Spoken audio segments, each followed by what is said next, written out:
Hi and hello everyone. तो मैंने सुना है मेरी बच्चा पार्टी बहुत परेशान लग रही है, और लगे भी क्यों ना, क्योंकि उनका 4 मई को एग्ज़ाम है और वही जानना चाहते हैं कि हमारी प्लानिंग कैसी होनी चाहिए जिससे कि हमको एग्ज़ाम में ज़्यादा दिक्कतें ना आए। तो वही मैं आपको बताने वाला हूँ कि आपकी प्लानिंग कैसी होनी चाहिए जिससे कि आपको एग्ज़ाम में दिक्कतें ना आए।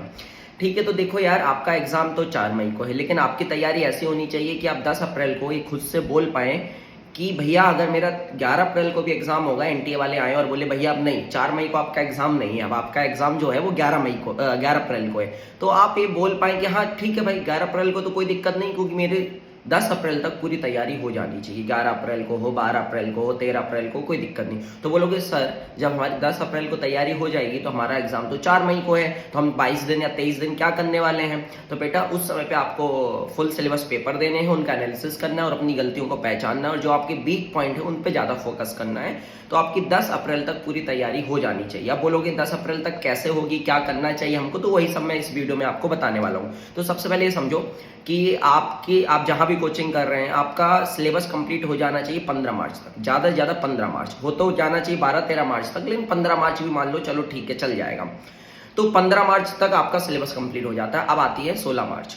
अब 16 मार्च से लेके अगर हम बात करें 10 अप्रैल तक की, तो हमारे पास मोटा मोटा यहाँ पे 25 दिन निकल के आते हैं। और मैंने आपके एनसीईआरटी के अकॉर्डिंग चैप्टर को काउंट किया है, तो सभी तीनों सब्जेक्ट को मिला के आपके लगभग 79 चैप्टर्स हैं, 80 चैप्टर्स मान लो।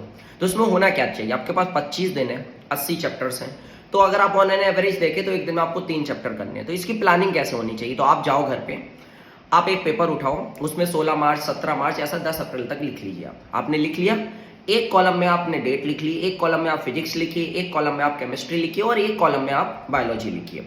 अब क्या कीजिए कि हर दिन आपका भी एम ये होना चाहिए कि हमको 3 चैप्टर का रिवीजन करना है। एक फिजिक्स का होना चाहिए, एक केमिस्ट्री का होना चाहिए, एक बायोलॉजी का होना चाहिए। और ये कोई बड़ी बात नहीं है, अगर आपने पूरे साल मेहनत की है तो एक दिन में 3 चैप्टर का रिवीजन कोई बड़ी बात नहीं है। इवन बायो में तो आप 1.5 चैप्टर का भी रिवीजन कर सकते हैं, 2 चैप्टर का भी कर लो, क्योंकि केमिस्ट्री में या फिजिक्स में कुछ चैप्टर बड़े होते हैं जिसमें आपको हो सकता है कि 1.5 दिन लग जाए, तो उसको कंपनसेट करने के लिए आप बायो में एक दिन में 2 चैप्टर्स भी कर सकते हैं, कोई दिक्कत नहीं है। तो ऐसे करके आप एक पेपर ले और उसमें लिखेंगे 16 मार्च को मुझे फिजिक्स में मान के चलिए कि मुझे भैया काइनेमेटिक मोशन स्ट्रेट लाइन में कंप्लीट करना है, रिवीजन करना है इसका। और अगर हम बात करें केमिस्ट्री की, तो केमिस्ट्री मुझे केमिकल काइनेटिक्स करना है, और बायोलॉजी में भी आप एक चैप्टर ले सकते हैं। लेकिन याद रखिए ये 3 चैप्टर ऐसे लेने हैं कि अगर आपने फिजिक्स में एक बड़ा चैप्टर लिया है तो आपको केमिस्ट्री में एक छोटा चैप्टर लेना है, जैसे जिससे कि एक दिन में ही हो पाए। क्योंकि देखो जब हम प्लानिंग करते हैं और वो प्लान पूरा हो जाता है, मतलब हमारा वो जितना टास्क हमने अपने आप को दिया वो हम कर लेते हैं ना, तो हमारा कॉन्फिडेंस एक अलग ही लेवल पे होता है। और मैं बार बार बोलता हूँ कि नीट एग्जाम जो है ना, वो इंटेलिजेंसी का नहीं है, वो कॉन्फिडेंस का है। और इसका है कि आप कितना पेशेंस रख पाते हैं, आपके अंदर धैर्य कितना है, उसको आप कितने लंबे समय तक अपने ऊपर रख पाते हैं। बहुत सारे बच्चे बस यहीं पे निपट जाते हैं, इसलिए उनके पास इंटेलिजेंसी होने के बाद, उनके पास पोटेंशियल होने के बावजूद भी वो लोग अच्छा स्कोर नहीं कर पाते। क्योंकि बहुत सारे बच्चे हैं जो कि पूरा कोर्स ही कंप्लीट नहीं कर पाते, क्योंकि लंबा है ना, 79 चैप्टर से मजाक थोड़ी ना, चना मुर्रा थोड़ी ना। मैं आपको बताऊं, आप ऐसे एग्जाम की तैयारी करें जो मतलब बहुत ज्यादा टफ है। आप ये समझिए, आपको 180 सवाल 180 मिनट में पढ़ने हैं, एनालाइज करने, उनको सॉल्व भी करना है। एक नॉर्मल व्यक्ति जितना आपका पेजेस होते हैं ना, अगर 20-25 पेजेस होते हैं टोटल, हिंदी मीडियम के लेने तो और भी ज्यादा होते हैं, उतने पेजेस पढ़ भी नहीं सकता कोई व्यक्ति 3 घंटे में। आपको पढ़ना है, आपको एनालाइज करना है, आपको सॉल्व करना है। तो याद रखिए, आपको अपने ऊपर प्राउड होना चाहिए कि आप 180 सवाल 180 मिनट में कर रहे हैं बस। और आप ये कब कर पाएंगे? जब आपका अभ्यास अच्छे से होगा, आप चीजों को समझेंगे। तो जैसा कि मैंने आपको बताया, 25 दिन में आपको हर दिन एक चैप्टर्स करना है, और अगर आप इस हिसाब से करते हैं तो यकीन मानिए 10 अप्रैल तक आपका पूरा हो जाएगा। और उसके बाद आप कॉन्फिडेंट हो जाएंगे कि हाँ भाई, हमारी एक बार तैयारी हो चुकी है, अब बस हमें हमारे वीक पॉइंट देखने हैं, मुझे पेपर देना है, एनालिसिस करना है कि मेरी कहाँ ज्यादा गलतियां हो रही हैं, किन टॉपिक्स में मैं ज्यादा गलतियां कर रहा हूँ, कौन कौन से मेरे वीक पॉइंट है। अगर उनको हमने स्ट्रॉन्ग कर लिया तो समझिए कि आपका सिलेक्शन तो आपके हाथ में है, कोई रोक ही नहीं सकता है, और आपका सिलेक्शन होगा, क्योंकि आपने मेहनत की है। और जो मेहनत करता है उसको तो कोई रोक ही नहीं सकता, उसका सिलेक्शन होने से ऐसा हो ही नहीं सकता है। ठीक है, तो बस यकीन मानिए आप बहुत अच्छा करने वाले हैं, अपने ऊपर भरोसा रखिएगा और जैसे मैंने बताया वैसा कीजिएगा।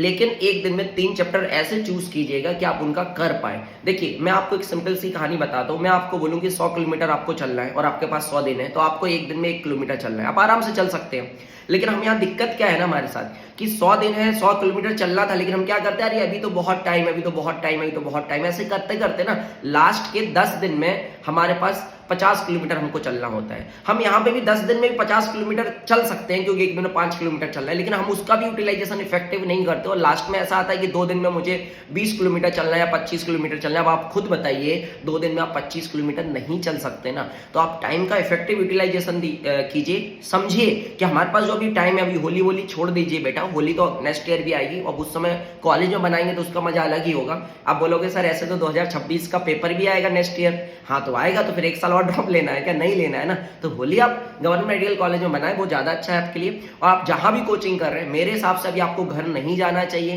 क्योंकि देखिए क्या होता है ना, अभी कोर्स वोर्स कंप्लीट होता है तो हम सोचते हैं 4-5 दिन के लिए घर चले जाते हैं, ऐसा कर लेते। नहीं बेटा, आपको त्याग करना पड़ेगा। याद रखिए, नीट एग्जाम पता क्या मांगता है? 2 चीजें मांगता है, एक तो पेशेंस मांगता है और एक त्याग मांगता है। अगर आप त्याग कर पा रहे हैं ना तो समझिए आपका सिलेक्शन होगा। आप होली मत बनाइए घर पे, 1 साल मेरी बात मानिएगा। आप यहाँ पे रह के आप अपना रिवीजन कीजिएगा और जो मैंने प्लानिंग बताई, जिस हिसाब से मैंने बोला है वैसे आप कीजिएगा। आप देखिएगा आपको कितना बेनिफिट मिलता है और आप कूल रहिएगा। देखिए बेटा, डर सबको लगता है, आपको भी डर लगना चाहिए। डर उनको ही लगता है जो तैयारी करके जाते हैं। अगर तो आप तैयारी करके ही नहीं जा रहे तो आपको किस चीज का डर है? आप तैयारी करके जा रहे हैं इसलिए डर है ना कि सिलेक्शन होगा कि नहीं होगा। तो होना चाहिए, लेकिन डर इतना होना चाहिए कि आपका जो कॉन्फिडेंस है उससे नीचे होना चाहिए। आपके चेहरे पे डर नहीं, कॉन्फिडेंस दिखना चाहिए। डर होना चाहिए लेकिन डर इतना ज्यादा नहीं होना चाहिए कि आपके कॉन्फिडेंस को मात दे दे।